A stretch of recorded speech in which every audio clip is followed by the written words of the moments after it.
ನಾನು ಯಾವತ್ತೂ ಗೊತ್ತಾಗ್ಲಿಲ್ಲ. ಯಾರು ಅಯ್ಯೋ ಬಟ್ಟೆ ನೆಟ್ಕೊಡು ಬಟ್ಟೆ ನೆಟ್ಕೊಡು ಅಂತ ನಾವು ಸಾಮಾನ್ಯ ಇಲ್ಲಿ ಕುತ್ಕೊಂಡು ನಾನು ಸ್ನಾನ ಮಾಡ್ಬೇಕು. ಮಾಡಲಿಲ್ಲ. ಇದು ಮಾಡಿಲ್ಲ ಅಂತಲ್ಲ, ಈಗ ಮತ್ತೆ ಸ್ನಾನ ಮಾಡ್ಬೇಕು ಅಂತ ಆತ್ಮೀಯತೆ ಬೆಳೀತೋ ಇಲ್ವೋ? ಹೌದಾ ಎಲ್ಲ ಹಾಗೆ ಮಾತಾಡಿದ್ರೆ ಸಾಕು.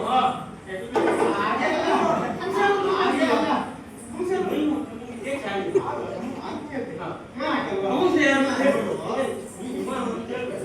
ಯಜಕರಿ ಕೌನ್ಸ್ರಿ ಕೌನ್ಸ್ರಿ ಕೌನ್ಸ್ರೆ ಅವ್ರೆ ಅಮ್ಮರೆ ಕೌನ್ಸ್ರೆ ಕೌನ್ಸ ತಿರುಗಾಟ ಮಾಡ್ಕೊಂಡು ಕೂತ್ಕೊಳ್ಳಿ. ಎಲ್ಲೋ ಬದಲಾಯ್ತು ಅಂತ ಗೊತ್ತಿರೋದು ಕೊಂಕಣದಲ್ಲಿ ತಿರುಗಾಟ ಇದ್ದಾನೆ. ಯಾವ ಗೊತ್ತಿರೋದು ಹೌದೌದು. ಹೇಗೆ ಕೌನ್ಸಿಲಿಗೆ ನಾವು ಗೊತ್ತಿರೋದು ಗೊತ್ತಿರೋ ಸಂಬಂಧ. ನಮಗೂ ಕೌನ್ಸಿಲಿಗೂ ಸಂಬಂಧ ಇತ್ತು. ಅತ್ತೆ ಮಕ್ಕಳು ಯಾರು ಯಾರಂತ ತಿಳಿದಿಲ್ಲ. ಗೊತ್ತಾಗಲಿ. ನಾವಿಬ್ಬರು ಅಣ್ಣ ತಮ್ಮಂದಿರು. ಅಲ್ಲ ನಿಮ್ಮನ್ನು ನೋಡಿದ್ರೆ ಅಣ್ಣ ತಮ್ಮಂದಿರಲ್ಲ ಅಂತ ಯಾರು ಹೇಳುದಿಲ್ಲ. ಯಾರು ಹೇಳ್ತಾರ ಒಬ್ಬ ಮಾಡಿ ನಾವು ಗೌತಮ್ ಹೇಳ್ತೇವೆ ಅದು ಹೆಚ್ಚು ಅಂತಂದ್ರೆ ಭಾವ ನೈಟ್ ಅಂತ ಹೇಳುದು. ಅದು ಹೌದಲ್ಲ ನಮ್ಗೆ ಗೊತ್ತಿಲ್ಲ. ಅದು ಬಿಟ್ಟು ನಿಮ್ಮ ಸಂಬಂಧ ಅಣ್ಣ ತಮ್ಮಂದಿರು ಅಂತ ಹೇಳ್ಬೋದು. ಮತ್ತೆ ನಿನಗೆ ಹೇಳುವುದು ನಾವಿಬ್ಬರು ಒಂದೇನಲ್ಲ. ಮಾವ ಕಂಸನ ಪ್ರೀತಿ ಅಳಿಯುವುದಿಲ್ಲ. ನಮಗೆ ಕಂಸ ಮಾವನಾಗಬೇಕು, ಕಂಸನಿಗೆ ನಾವು ಒಡೆಯಂದಿರಾಗುತ್ತೇವೆ. ನಮಗೆ ಅವ ಮಾವ ಬೀಳುತ್ತಾನೆ. ಮಾವ ಬೀಳ್ತಾರೆ ನಿಮ್ ಸಂಬಂಧ. ನಾನು ಹೇಳ್ತೀನಿ ನಾವು ಮಾವ ನೀವು ಅಳಿಯಂತಿಲ್ಲ.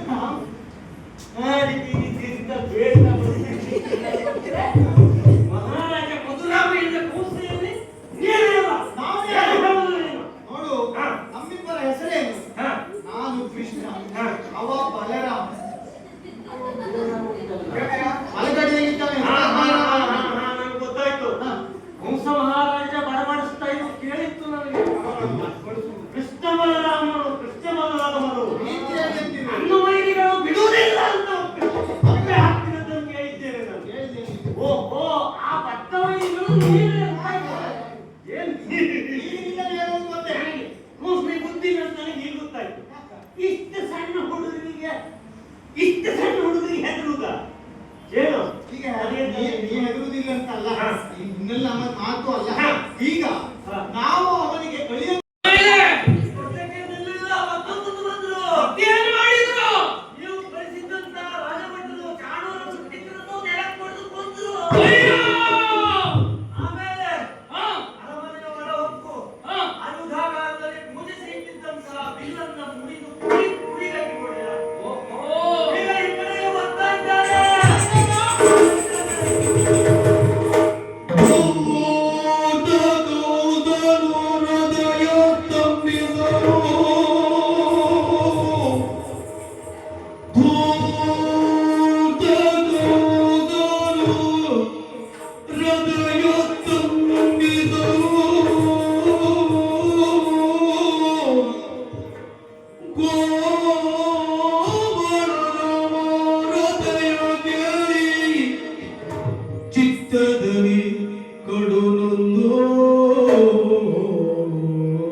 ಅರಮನೆ ಎಲ್ಲವನ್ನ ನೋಡ್ತಾ ಇದ್ದಾಗ ಒಂದೇ ಒಂದು ದೀಪ ನನ್ನ ಕಣ್ಣ ಎದುರಿಗೆ ಕಾಣ್ತಾ ಇತ್ತು.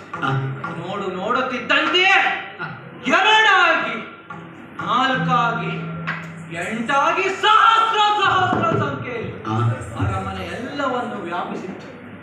ಆ ದೀಪದ ಮೂಲ ಯಾವುದು ಅಂತ ಯೋಚನೆ ಮಾಡಿದರೆ ಕೃಷ್ಣ ಕೃಷ್ಣ, ಎಲ್ಲಿ ನೋಡಿದರು ಅವನೇ, ಎಲ್ಲಿ ನೋಡಿದರು ಅವನೇ. ದುರ್ಳನಿ ಪರಿಮರುಗಿ ನಯನವ ತೆರೆದು ನೋಡಲು ತನ್ನ ನಮನೆ ಹೊರಗೊಳಗೆ ಶ್ರೀಕೃಷ್ಣಮಯವಾಗಿರಲು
ಭೀಕರವಾದಂತಹ ಸ್ವಪ್ನದಲ್ಲಿ ಕೃಷ್ಣಮಯ ಕೃಷ್ಣ ಬಲರಾಮರನ್ನು ಹಿಡಿದು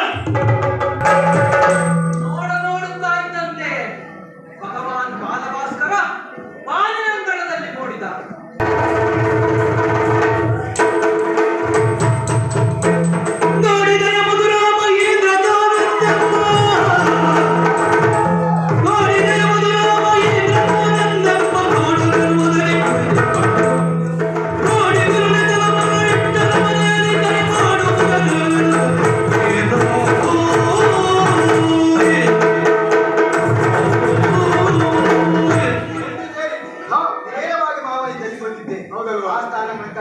ಇನ್ನು ವಿಳಂಬ ಯಾಕೆ?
ಮಗ ಅವಳ ಪುಣ್ಯ ಪಾನವನ್ನು ಮಾಡುವುದಕ್ಕೆ ನಾನು ಮುಂದಾದೆ. ಎದೆ ಹಾಲನ್ನು ಕುಡಿತಾ ಇರುವಾಗ ಒಮ್ಮೆ ಕಣ್ಣು ಮುಚ್ಚಿದ್ದ ಕಣ್ಣು ಬಿಟ್ಟು ನೋಡಿದ್ರೆ ಅವಳಿಲ್ಲ, ಹೊತ್ತು ಬಿದ್ದಿದ್ದಾಳೆ. ಬಿದ್ದಿದ್ದಲ್ಲ?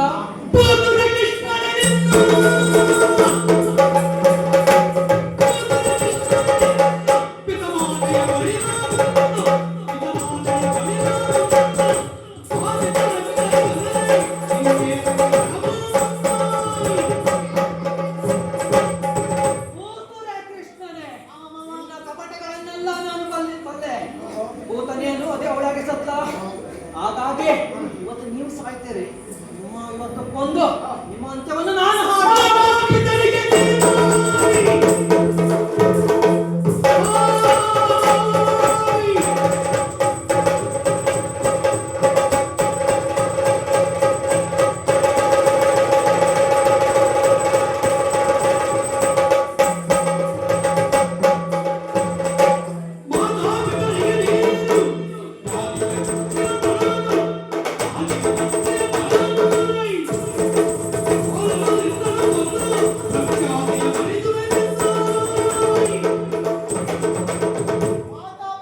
ನೀನು ಒಂದು ಯಾತನೆ ಇತಿಹ ಕಳನು ಆತುಳ ನಿನ್ನನ್ನು ಕೊಂದು ಪ್ರಖ್ಯಾತಿಯ ಪಡೆವೆನು ಗಿಂದು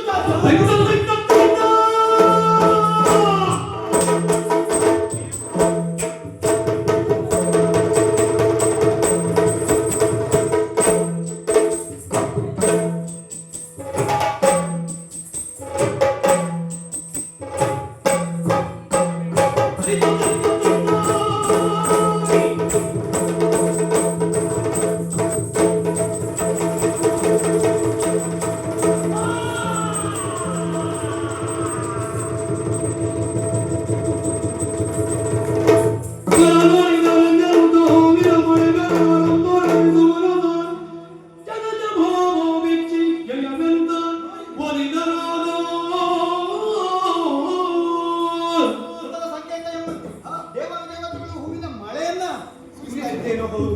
ಕಾಳ ನಳಿದನೆಂಬಂತಹ ಶುಭ ಸಮಾಚಾರ ಪ್ರತಿಯೊಬ್ಬರು ತಿಳಿಯಲೇಬೇಕು. ಆಡಿನ ಮಾತಿನ ಪ್ರಕಾರವಾಗಿ ಬಂಧದಲ್ಲಿರುವಂತಹ ಉಗ್ರಸೇನಿಗೆ ಮರುಪಟ್ಟಾಭಿಷೇಕ ವಸುದೇವ ದೇವತೆಗಳ ಬಂಧ ಮುಕ್ತ ಆಗಲೇಬೇಕು. ಹಾಗೆ ಇಲ್ಲಿಗೆ ಮುಗಿತದ? ಉನ್ನತವಾಗಿರುವಂತಹ ವಿದ್ಯಾಭ್ಯಾಸವನ್ನು ನಾವು ಕಲಿಯಲೇಬೇಕು. ಆ ಕಾರಣಕ್ಕಾಗಿ ಸಾಂದೀಪನಿ ಮುನಿಯ ಆಶ್ರಮವನ್ನು ನಾವು ಸೇರಲೇಬೇಕು.